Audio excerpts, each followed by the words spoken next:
Wa man fatahu dzalika khasira ma'al khasirin.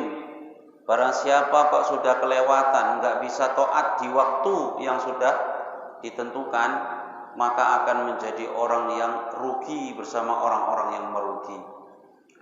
Wa halaka ma'al halikin, dan rusak bersama orang-orang yang rusak, binasa. Fasara hadzal khatbu idan wallahi muqdala. Kalau begitu pembahasan tentang ibadah ini ya sesuatu yang sulit, karena sudah lewat dari ketaatan yang sudah ditentukan tadi.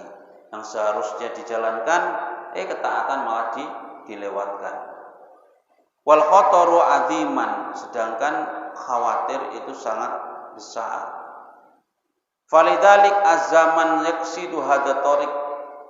Maka karena itulah az-zaman yaksidu hadza tariq. Sangat sedikit orang yang mempunyai keinginan kuat atau menuju jalan ini. Jalan apa itu? Jalan ibadah ini tadi, taat ini tadi. Wa qalla tsumma azza minal qasidin. Lalu sangat langka sekali orang-orang yang sudah mempunyai kemauan ingin menuju atau menempuh jalan ibadah ini tadi. Man yaslukuhu, orang yang bisa menempuhnya dengan selamat. Summa azza minasalikin, lalu sangat langka sekali dari orang-orang yang sudah menempuh tadi. Man yasilu ilal maksud, orang yang sampai kepada tujuan.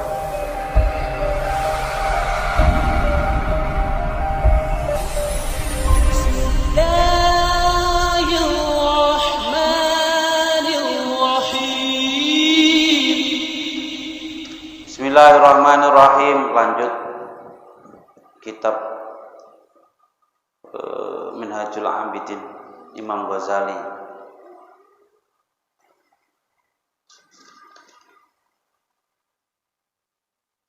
Wa ta'atu hiya azzatu fala budda, sampai halaman 23 kalau buku saya ini.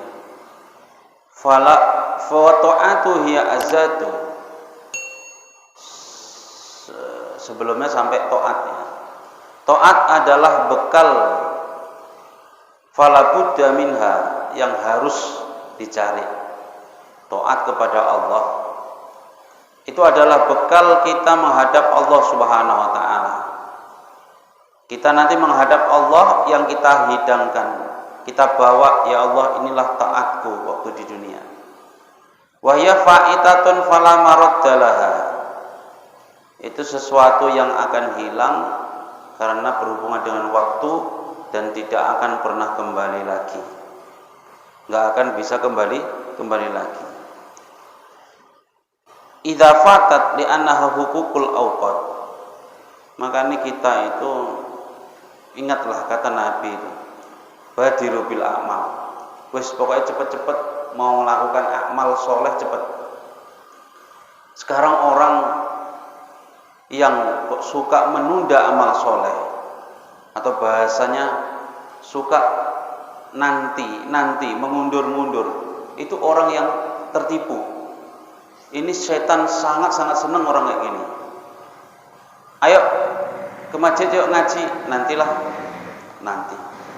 Taswif, mengundur kebaikan, ini sudah tidak sesuai dengan perintah Rasulullah. Apa perintah Rasulullah? Badiru bil a'mal, cepat-cepat melakukan amal soleh. Itu sebelum Nabi menyampaikan akan ada fitnah yang sangat besar. Diawali Nabi menyuruh kita semua untuk cepat-cepat beramal soleh. Kalau mau berbuat baik cepat, wes gak usah nanti, gak usah malas-malas. Badiru bil a'mal. Akhir zaman gak usah tunda-tunda. Tahu-tahu ada bendera merah. Cepet-cepet mau ngamal, mau sholat cepet. Ya, mau ngaji cepet, mau tobat cepet, mau belajar Al-Quran. Saya sudah tua, nanti ajalah. Kalau cucu saya sudah lulus dari pondok, baru saya nanti belajar sama cucu saya. Ono sing koyo ngono. Terakhir cucune gak mulai-mulai, ninggal deh, nunggu cucune pulang. Gak usah nunggu-nunggu. Punya niat untuk melakukan kebaikan, langsung cepat laksanakan. Iki akhir zaman itu kayak ngono.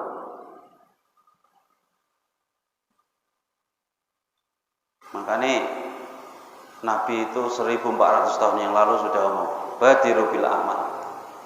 Fitanan kakito ilail mudlim. Akan ada fitnah seperti potongan-potongan malam yang gelap gulita.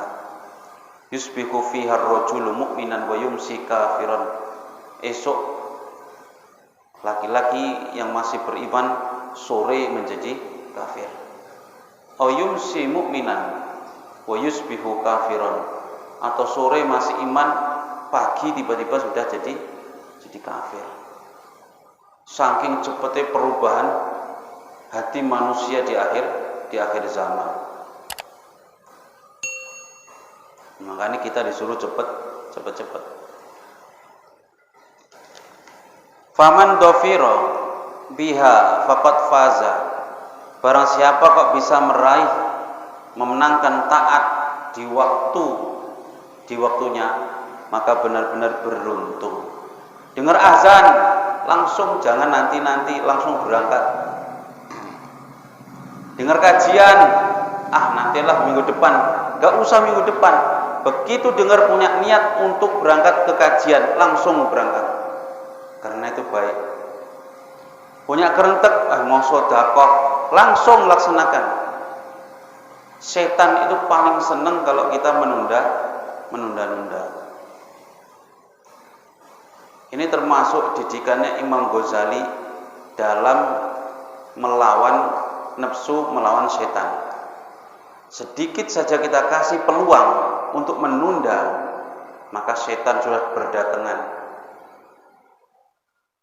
Harus sholat, antar lagi lah. Orang udah denger, udah siap kok azan, udah iqomah, paling kesana pun udah terlambatnya itu, udah nanti aja nonton TV dulu. Sudah diingatkan sama istrinya, bang, sholat dulu bang, nanti ketiduran, ntar lagi iklan dulu. Ya. Istrinya karena perhatian kali ngingat ke meneh, udah iklan bang, nanggung, siap dulu sinetron, baru nanti sholat. Sudah siap, pindah channel meneh, bola main. Liga Inggris, apa nggak seru ya? Liga Inggris, Liga Spanyol, wis gak ono Ronaldo, wis gak seneng aku. Ronaldo ini Juventus kok. Aku yo ngerti ya. Saiki Messi pindah kok. Pindah WA sama saya, Li aku pindah ning di pindah ning apa jenenge Prancis, PSG. Malah bahas bola. Kalau kita kasih peluang untuk setan, teko kabeh setan itu. Akhirnya apa? Datang malas, mulai ngantuk. Kalau sudah ngantuk, sudah lemah kita. Akhirnya piye mikirnya? Terus nanti aja lah, tidur dulu cepet, nanti bangun baru sholat isya. Ternyata bangun sudah subuh.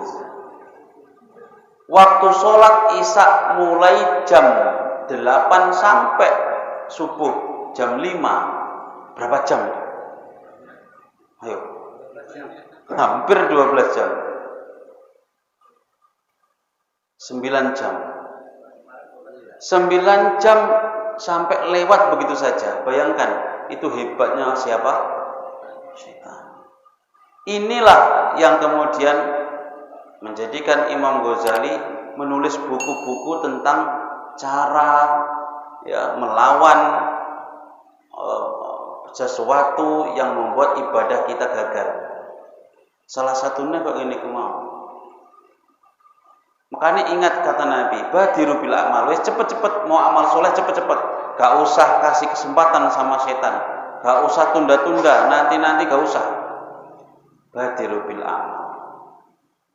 Saiki arep jadi orang baik, cepet-cepet lakoni. Besok tahun ngarep gak tahu kita kayak mana dunia ini. Secepat ini dunia berubah. Orang yang sudah rencana haji, wis bayangannya tahun depan mau haji, rupanya haji nggak bisa lagi. Padahal bayangannya, tahun depan bisa ke tanah suci, alhamdulillah sudah dapat gelar haji. Pulang sudah dipanggil Pak Haji, rupanya gagal. Nah, ditunda wis 2 tahun. Mungkin ngantek pirang tahun meneh gak ngerti. Sampai 2024 ya berarti 4 tahun ditunda ya kan. Nah, nek umure wis 78 berarti wis 80 tahun. Apa gak semakin lemah? Makanya kata Nabi, cepat-cepat mau melakukan kebaikan cepat. Wasaida abadal abidin, siapa bisa meraih taat di waktunya dengan cepat akan beruntung selama-lamanya. Maka saya pernah memakai slogan dalam kalimat itu, saya pakai terus, hari kenyataan, hari ini adalah kenyataan. Kemarin adalah kenangan, hari ini adalah kenyataan, besok adalah masa depan. Siapa yang bisa baik hari ini, maka akan bisa baik selamanya. Ya, ingat-ingat ya. Kemarin adalah kenangan, masa lalu. Hari ini adalah, atau sekarang adalah kenyataan. Sekarang adalah kenyataan. Besok adalah masa depan, gitu ya. Saya ulang. Kemarin adalah masa lalu atau kenangan. Sekarang adalah kenyataan. Besok adalah masa depan. Siapa yang bisa baik sekarang, maka akan bisa baik selamanya. Tak pikir-pikir, benar juga. Saya sekarang harus berbuat baik. Engkau 1 jam meneh, sekarang saya harus berbuat baik. Engkau 1 jam meneh bilang sekarang saya harus berbuat baik. Sampai besok kalau kita masih hidup, bilang lagi sekarang ini saya harus berbuat baik. Artinya kalau kita bisa baik sekarang di waktu nyata, itu kita akan bisa menjadi orang baik selama-lamanya. Ini paham ya? Artinya sekarang ya bukan cuman sekarang ini, nanti ya sekarang, besok seterusnya pun tetap tidak meninggalkan sekarang. Maka orang yang bisa baik sekarang akan bisa baik selamanya. Itu kalimat itu pernah saya pakai. Jadi setiap saat kita harus berusaha untuk menjadi orang baik. Wadahra dahirin, dan selamanya lama. Wa man fatahu dalika khosira ma'al khosirin. Barang siapa kok sudah kelewatan, enggak bisa taat di waktu yang sudah ditentukan, maka akan menjadi orang yang rugi bersama orang-orang yang merugi. Wa halaka ma'al halikin, dan rusak bersama orang-orang yang rusak, binasa.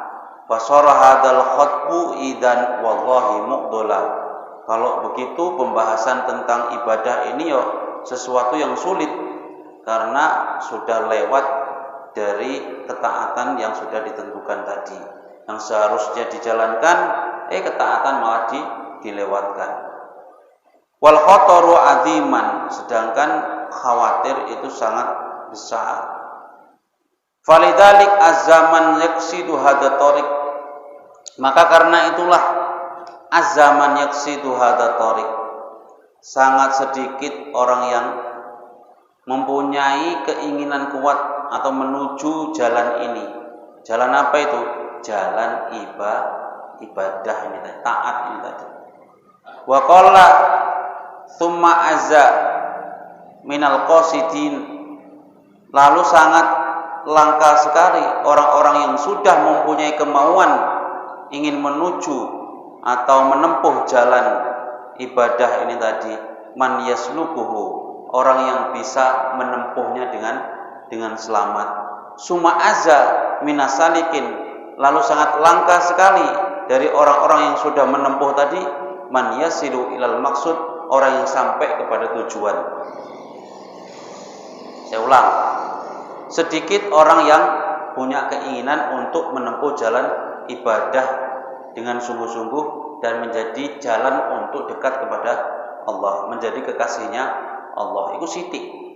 Wes sithik, lalu sangat sedikit orang yang sampai menempuh itu dan menjadikan jalan itu sebagai jalan untuk mendekatkan diri kepada Allah. Summa azza minasalikin, dari orang-orang yang sudah menempuh tadi itu sedikit juga orang yang bisa sampai kepada tujuan, wayat farubil matlub, dan mendapatkan apa yang dituju. Wahum al-a'izzah, mereka itulah orang-orang yang sangat mulia, orang-orang yang sangat mulia. Alladzina istafahumullahu azza wa jalla, yang sudah Allah pilih, orang yang berhasil menempuh jalan ibadah ini sebagai jalannya ma'rifatullah, mengenali Allah, maka inilah orang-orang yang dipilih oleh Allah sebenarnya. Wa jalla Allah wa jalla wa ala li ma'rifatihi wa mahabbatihi wa saddadahum bi taufiqihi, dan merekalah adalah orang yang Allah tunjukkan jalan kebenaran, bi taufiqihi, dengan pertolongan Allah, wa ismatihi, dan penjagaan Allah. Ini orang yang mau jadi dokter, misalkan ada sekolah sudah jelas-jelas jurusannya semua perawat. Itu tidak semua yang sekolah di jurusan perawat itu jadi perawat semua. Paham ya? Padahal itu mati-matian waktu sekolah berapa biaya? Bahkan orang yang dokter, jurusannya apa? Dokter. Jelas-jelas sekolahnya jurusan dokter, bayari selarang-larang. Ngono iku lulus dari sekolah dokter banyak yang tidak jadi dokter. Mau jadi apa nggak ngerti. Jadi kerjaan yang lebih menentukan untuk dia justru bukan yang dokter tadi. Tak jualan, tak bisnis. Ada orang yang gitu. Ada orang sekolah pendidikan agama Islam, SPDI, apa terus jadi ustadz kabeh. Banyak sekali yang tidak jadi ustadz, yang tidak bisa mendidik. Kenapa begitu? Ya gimana? Ya. Orang yang mau ibadah, pengen sukses mendekatkan diri kepada Allah, tujuannya ibadah ini apa? Tujuannya mendapatkan ridhonya Allah. Dari sekian hamba-hamba yang sudah niat ingin mendekatkan diri kepada Allah lewat ibadah, ini nanti ada beberapa orang yang cuma pengen tapi nggak bisa sampai. Ya. Siapa mereka yang sampai? Merekalah yang memang Allah kehendaki untuk sampai dan memang Allah beri taufik. Taufik itu pertolongan, dan Allah pilih menjadi orang-orang yang Allah ridhoi, Allah jaga. Tsumma awsalahum bi fadlihi ila ridwanih.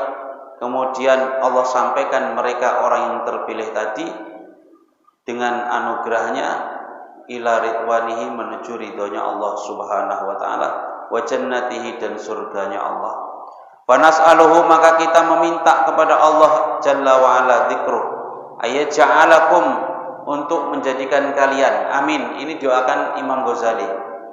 Kita meminta kepada Allah agar Allah menjadikan kalian semua, ya, wa iyana, dan saya, min ulaikal faizin, termasuk orang-orang yang beruntung tadi. Amin, Allahumma amin. Bi rahmatihi, dengan rahmatnya Allah.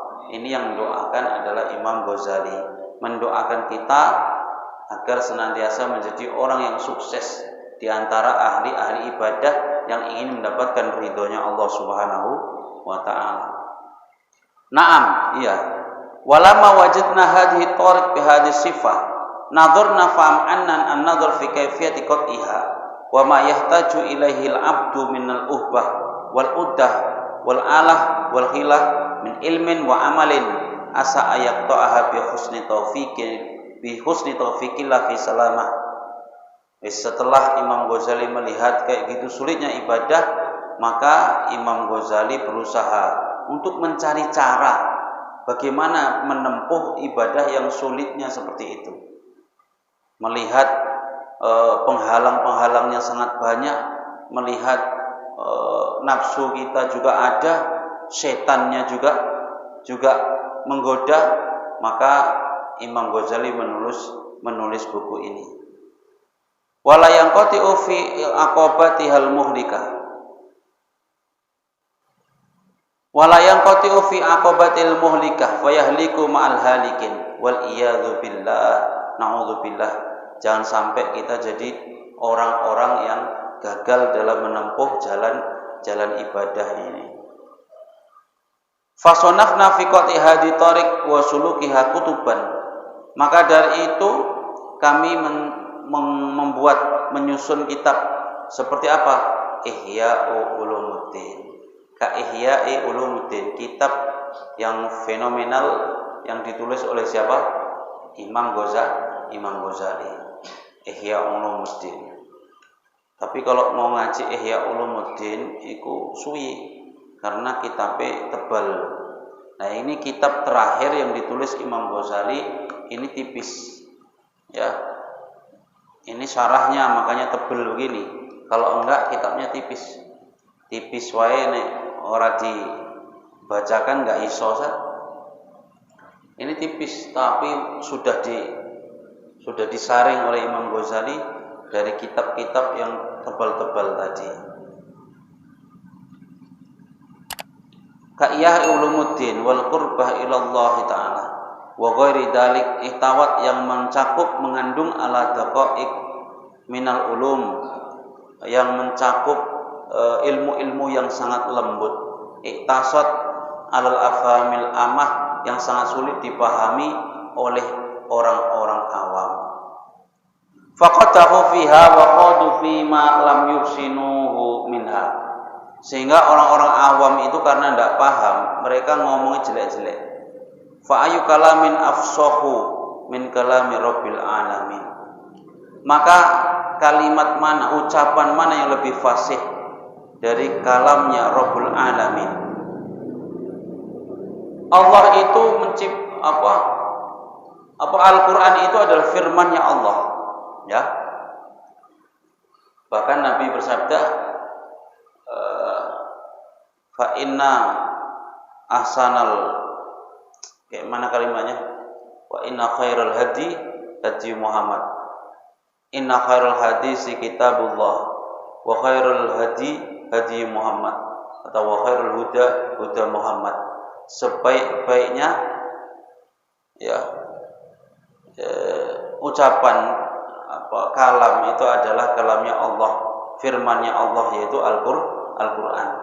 Sedangkan Al-Qur'an saja yang sebaik-baiknya kalam, orang kafir masih ngeritik. Dikritik cemana katanya orang kafir?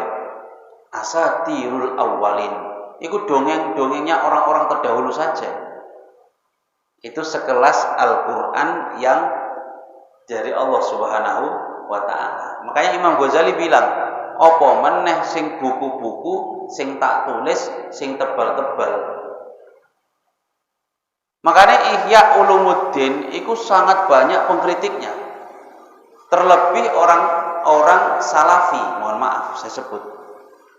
Terus entek-entekan mengkritik hadis-hadis yang ada di dalam kitab Ihya Ulumuddin. Hadis maudhu, hadis pokoknya Imam Ghazali itu perbendaharaan ilmu hadisnya sangat rendah. Makanya dia ngaku sebelum dia meninggal, dia ikut megang Sahih Bukhari dan dia berkata, sesungguhnya pembendaraan ilmu hadisku sedikit, sambil megang kitab Sahih Bukhari. Datang orang salafi dibilang, tengok Imam Ghazali saja ngaku kalau dia nggak paham hadis. Itu orang yang sangat su'ul adab, orang yang sangat tidak punya adab kepada ulama. Hadis yang tertulis di dalam Ihya Ulumuddin diteliti habis-habisan, dikritik habis-habisan. Bagi sebagian orang yang memang dari awal memang sudah hasud, memang sudah benci kepada Imam Ghazali karena ilmu kalamnya Imam Ghazali, maka arahnya kepada yang buruk-buruk. Tapi kalau ulama yang adil dan benar-benar ingin mendapat kebenaran, mencari kebenaran, bukan pembenaran, akan mencari dengan hati yang insaf, sehingga menemukan kebenaran. Salah satu ulama yang hebat, namanya lupa, telah meneliti hadis-hadis dalam Ihya Ulumuddin kitab Imam Ghazali. Ternyata semua hadisnya itu memang benar-benar tertulis dalam kitab-kitab hadis, tapi bukan hadis yang jenenge Sahih Bukhari, Sahih Muslim. Tapi hadis kan banyak. Ya, Kutubus Sittah ada, nanti Al-Muhaddis, orang yang Al-Hafiz, yang lain-lain pun juga menulis hadis-hadis yang mereka riwayatkan. Semua ada di dalam kitab-kitab ulama hadis besar. Ya. Jadi kalau misalkan orang sekarang meneliti hadis yang ada di dalam Ihya Ulumuddin, kemudian mengatakan, tengok Imam Ghazali ngaku begini, hadisnya mondok semua, padahal Imam Ghazali saja sudah bilang dia itu enggak pala banyak hafal hadis, kok diikuti? Ini orang yang sangat su'ul adab. Istilahnya ada ulama ngaku, ya saya ini memang belum mahir kali seperti beliau ulama itu. Nah, ulama begitu merendah itu biasa. Datang orang yang benci ini, tengok dia ngaku sendiri katanya. Wah, ini parah. Hafalan hadisnya luar biasa. Julukannya Imam Ghazali Hujjatul Islam. Hujjatul Islam. Artinya apa? Semua orang di masanya itu kalau ada masalah tentang hukum Islam, Imam Ghazali lah sebagai backingnya. Orang kafir kok debat umat Islam, cari ulama yang hebat pada masa itu, Imam Ghazali lah orangnya. Setelah berganti masa, kemudian datang orang meneliti kitab-kitab Imam Ghazali, hadis-hadis yang ada dalam kitab Ihya Ulumuddin, kemudian mengkritik. Kayak mana nih Imam Ghazali ini? Gini-gini, dikritik semua. Istilahnya kalau ulama di masa sekarang ini, yang paling tersohor, ilmunya paling tinggi, itu siapa? Itulah. Kemudian datang lagi masa, 100 tahun lagi, 200 tahun lagi, datang orang meneliti kitab orang yang masa sekarang ini.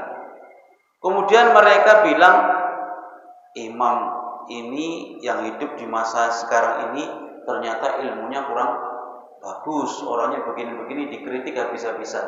Itu kan enggak sopan. Itu yang terjadi sekarang ini. Makanya Imam Ghazali di buku ini pesannya kemana? Orang Al-Quran yang firmannya Allah saja tak lepas dari kritikan orang kafir. Apa kata orang kafir? Asatirul awwalin. Apa meneh mung koyo aku. Ini enggak ambil pusing.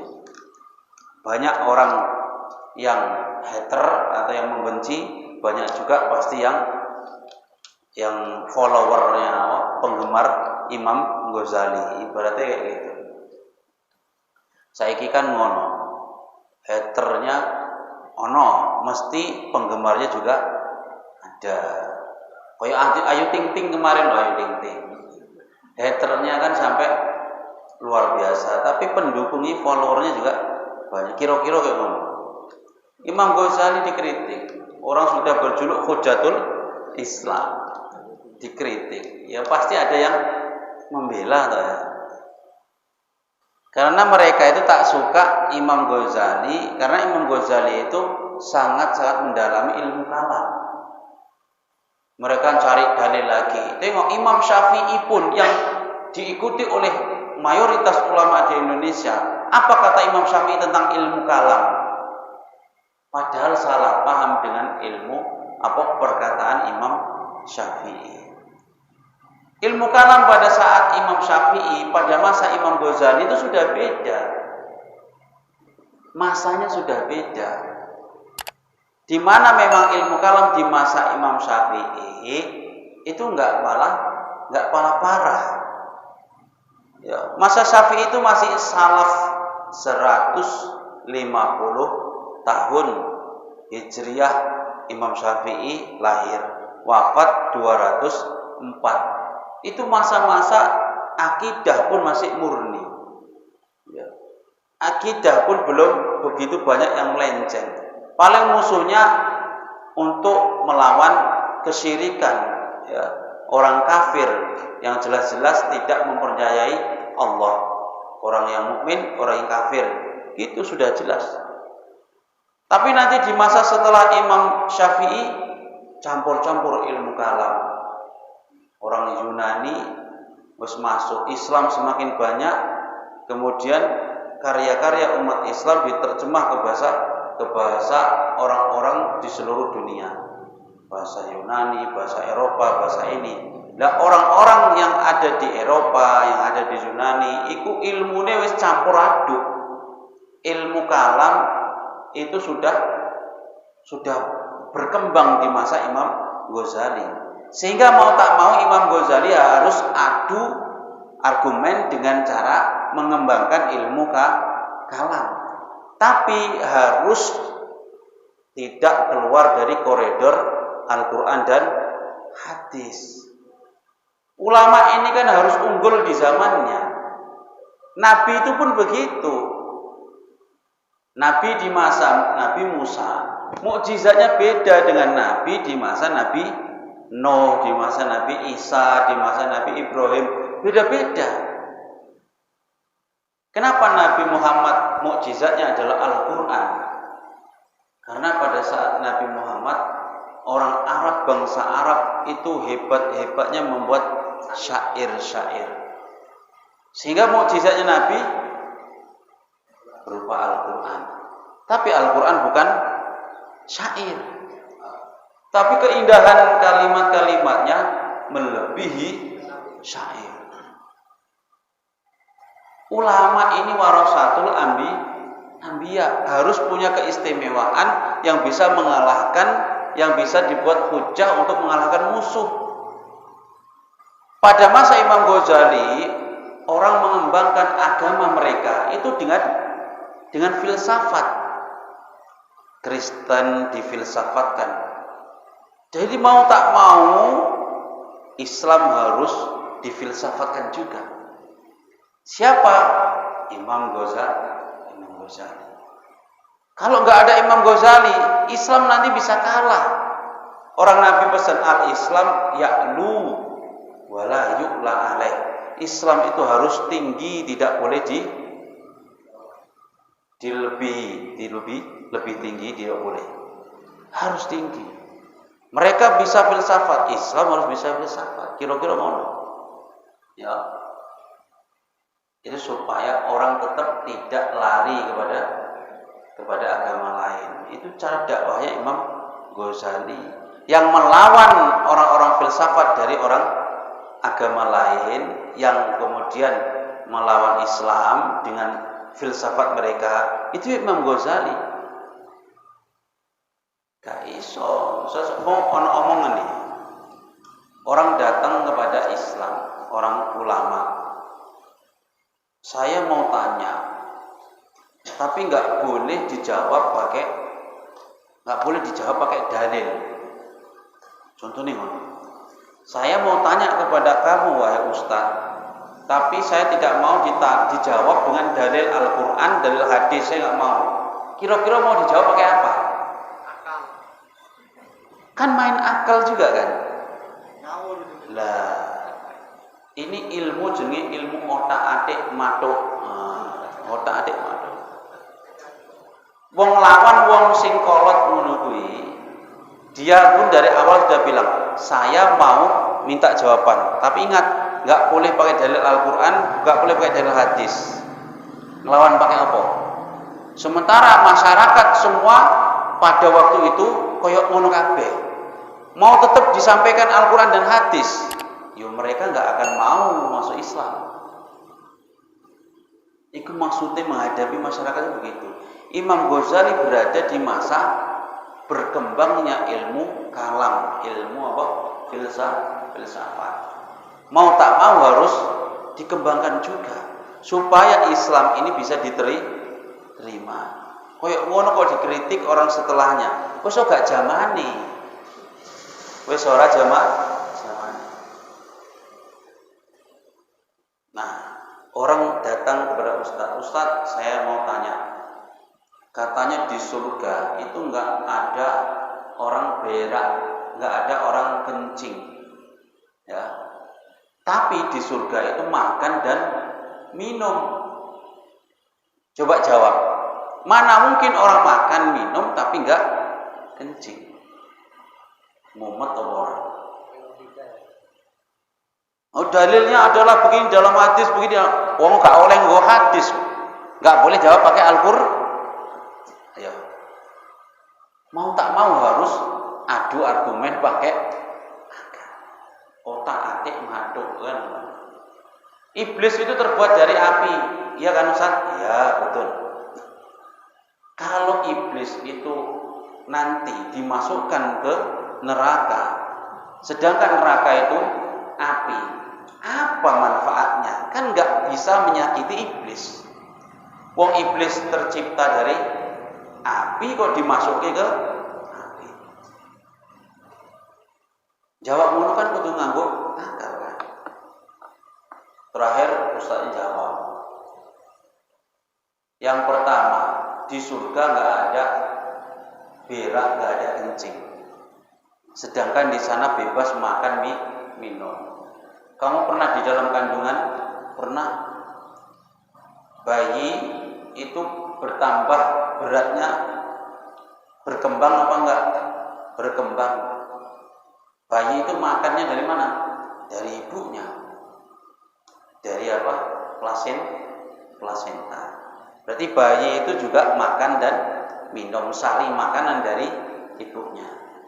Kalau bayi itu lahir keluar, ada nggak bayi itu bawa kencing, bawa berak? Ada nggak bayi itu kencing, bawa berak juga? Jadi selama di dalam kandungan itu beraknya bayi kemana? Hah? Iya juga ya. Kalau di dalam kandungan saya Allah bisa bikin kayak gitu, Tuhan bisa bikin kayak gitu, apa mana di surga? Yo, masuk akal. Saya iblis tercipta dari api. Kenapa kok disiksa pakai api? Ditowagok menjepok. Kenapa kok ditabok saya? Panas enggak? Sakit enggak? Sakit. Pipimu dari apa? Kulit. Tanganku dari apa? Dari kulit. Sakit enggak? Sakit. Begitu juga iblis. Walaupun iblis dari api, neraka juga dari api, tapi kalau Allah sudah kehendaki sakit, dia bisa menyiksa. Akhirnya matuk. Ini jenenge otak-atik matuk. Kalau didalili Al-Quran, dalil hadis, wong dia enggak minta Al-Quran, enggak minta hadis. Ilmu kayak gini diamalkan oleh wali-wali songo di Jawa. Kalau dakwah itu enggak pakai dalil-dalil Al-Quran hadis. Wong make dalil, wong didalili Al-Quran hadis, itu kalau sudah percaya, sudah iman bahwa Allah itu ada, Rasulullah adalah utusan, baru didalili. Lalu lagi dakwah di masyarakat, isek nyembah pohon, didalili. Jangan berbuat kemusyrikan. Inna syirka la dzulmun adzim, dalil Al-Qur'an. Wong yo ngomong apa gitu. Makanya dakwahnya orang ulama dulu tuh lembut, ngambil ikan tapi enggak sampai keruh airnya. Ono orang nyembah, masang sesajen ning sawah, masang sesajen ning sumur. Tujuannya apa ditanya? Apa masang sesajen ning sumur? Iki nek gak dikei sesajen, endangi ngamuk sumure gak ono aire, nanti habis sumure. Ulama dulu enggak langsung diobrak-abrikke, gak langsung dibom, tapi dideketi. Oh ngono. Iki kapan biasanya ono? Setahun sekali. Pas waktu panen kami taruhlah sini makanan biar yang jaga sumur ini ikut menikmati. Oh ngono. Ya. Kumpul meneh, datangi meneh sama ustadz ini. Ya kita sudah tahu bahwa yang ngasih panenan ini adalah sing gawe urip, sing gawe urip. Sing gawe urip aku lan awak-awake bapak ibu kabeh ikulah sing ngasih panenan iki. Iku jenenge Gusti Allah. Oh Gusti Allah. Jadi piye iki carane? Ayo kita ndonga bareng-bareng, kita syukuran bahwasanya makanan yang kita bawa ini bukti kalau kita ini sudah mensyukuri, senang dengan panen yang sudah diberikan kepada kita. Nanti kita makan saja, gak usah ditaruh nih kene. Kita makan saja. Ini ibaratnya ini adalah jadi sedekah kita untuk orang lain.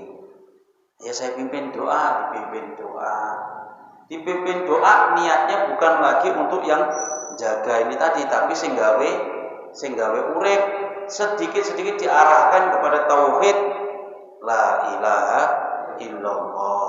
Orang kok moro-moro syirik ini, bid'ah ini, haram ini, melayu kabeh wong. Wong nyembah kuburan dipareki. Kalau mau ziarah oleh teko ning kuburan oleh. Ning aja njaluk-njaluk ning kuburane. Tapi njaluke nang ndi? Sing genggam nyawa wong sing ning kuburan kuwi sapa? Gusti Allah, pangeran kita. Diarahkan pelan-pelan, itu dakwahnya ulama dulu. Makanya kalau ada orang sekarang menyalahkan ulama seperti Imam Ghazali, itu berarti tidak paham dakwah. Tidak paham apa? Dakwah. Dari mulai Nabi Adam sampai Nabi Muhammad sampai ulama-ulama terdahulu itu selalu cara dakwahnya itu ada caranya. Berbeda-beda, mukjizatnya pun berbeda-beda. Kenapa Musa mukjizatnya kok bisa kayak sihir? Tongkat menjadi ular. Kenapa? Karena Fir'aun punya penyihir-penyihir yang banyak. Makanya mukjizatnya Nabi Musa berupa tongkat yang bisa berubah jadi mirip-mirip sihir, tapi bukan sihir. Kemudian Nabi Isa, di masa itu banyak orang bisa mengobati. Nabi Isa bisa menyembuhkan orang sakit semua. Bahkan menimbulkan mata dari mata yang tidak ada. Kalau biji matai, lempung tanah liat dibentuk, ditempel ke jadi mata. Itu Nabi Isa dan murid-muridnya. Nah itu mukjizat diberikan kepada Nabi Isa sesuai dengan zaman. Ulama itu warasatul anbiya. Makanya kalau ulama sudah tahu bagaimana sejarah nabi-nabi dulu, mau dakwah sekarang ini pasti menyesuaikan apa yang disukai masyarakat situ. Tapi tetap hati-hati, teliti dan penuh dengan hikmah, enggak langsung ngawur. Saiki kabeh suka keyboard. Nah, ayo melu keyboardan, makin rusak lah. Ustadznya melu keyboardan joget-joget. Ulama dulu ya. Wali Songo yang terkenal siapa? Sunan Kalijogo. Sunan Kalijogo pada saat itu maraknya masyarakat di Jawa itu joget-joget, gamelan, tayuban, alat musiknya, ada wayang, itu semua sudah menyebar ke seluruh masyarakat, sehingga sangat sulit untuk menghilangkan itu semua. Maka dakwahnya mau tak mau harus lewat itu. Makanya gak disalahke ono wong joget ngene-ngene. Sunan Kalijogo gak disalahke. Tapi diarahno. Joget ya joget, tapi tangane ngene ya tangane. Lapo tangane ngene? Isyarat iki eling karo sing gawe urip. Lapo? Iki alif, iki lam, ha, iki Allah. Jadi joget ngene ingatnya sama Allah. Lah piye wis gak iso dielingke meneh? Daripada dia joget sama sekali tidak ingat sama Allah, bagusan dia joget sambil ingat sama Allah. Mana orang joget tangan ini orang tayuban. Kemudian yang nyanyi-nyanyi apa mbok apa jenenge? Sinden. Iku disuruh baca-baca kalimat-kalimat thayyibah. La ilaha illallah. Dikasih kalimat-kalimat seperti itu. Dimasukkan. Ya kalau dipikir-pikir ya ini mencampur adukan yang hak dan yang batil. Nah, orang apa begitu lagi. Padahal itu daripada tidak sama sekali. Akhirnya yang diterima dakwahnya siapa? Sunan Kalijogo yang bisa mengislamkan tanah Jawa menjadi 90%. Bayangkan tugasnya orang-orang sekarang lah kemudian yang menjaga keislaman mereka. Jangan yang sudah Islam malah dibilang kafir. Mengislamkannya sudah payah, sudah jadi Islam malah dikafirkan meneh. Kowe kafir, murtad kowe, syirik, kowe bid'ah. Jangan. Yo. Itu dakwahnya orang dulu gitu. Itu tentang Imam Ghazali. Imam Ghazali ulama hebat ya. Ulama hebat. Jangan pernah kita ngikut-ngikut sama orang-orang yang menjelekkan ulama manapun. Apalagi ulama yang sudah terkenal. Kami walaupun misalkan ini enggak searah dengan ulama-ulama yang dijunjung mereka, tak pernah diajari guru-guru kami itu untuk menjelekkan guru-guru mereka. Tetap hormat. Pendapat mereka kita hormati. Kenapa terus kemudian kami itu menolak ikut ngomong di media? Karena mereka menyerang terus, diserang terus. Akhirnya ya, risih juga. Seakan-akan mereka itu benar. Nah begitu dibalas, mereka yang teriak-teriak. Kayak masalah-masalah yang terkini itu, masalah perbedaan pendapat di masyarakat itu mana ada dulu 10 tahun yang lalu damai, nggak ada masalah. Menang orang yang wirid ya wirid, orang tahlilan ya tahlilan, orang yang mau beda pendapat damai saja. Akhir-akhir ini muncul media semua disalahi. Akhirnya kita ikut-ikut, harus ikut, jangan diam. Seakan-akan kok kita malah yang salah. Intinya jangan ikut-ikutan kita membuli ulama seperti Imam Ghazali. Kalau ada yang bully kayak Imam Ghazali, itu ingat, itu orang yang sangat tidak berakhlak. Hafal hadis baru berapa sih? Hafal hadis baru berapa? Kok sudah berani mengkritik Imam Ghazali? Tulisan bukunya Imam Ghazali itu berapa puluh? Bisa nggak dia menandingi tulisannya Imam Ghazali? Gitu saja nggak sanggup mau mengkritik Imam Ghazali. Aku kadang kalau nengok orang yang mengkritik Imam Ghazali itu sok-sokan orangnya, sok kali. Soalnya cemana? Dia itu baru belajar hadis berapa? Imam Ghazali ya Allah meneliti hadis sudah puluhan tahun ditulis. Belum begitu riadohnya mau masukkan hadis dalam kitab itu saja, sholat dulu istikharah, zikir dulu. Orang sekarang bahkan mau ngaji saja gak punya wudu, baca buku saja gak punya wudu.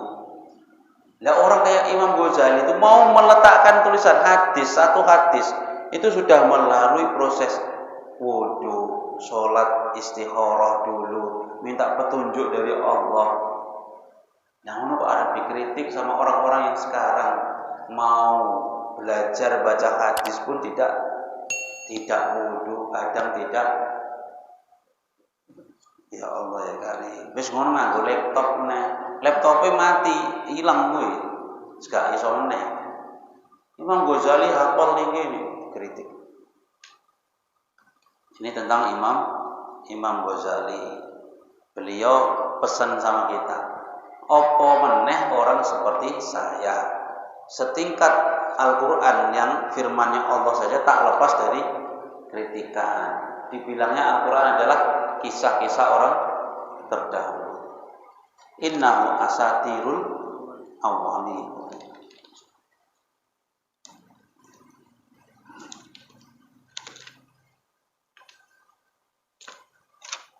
Dimang-dimang. Wis malam. Hah?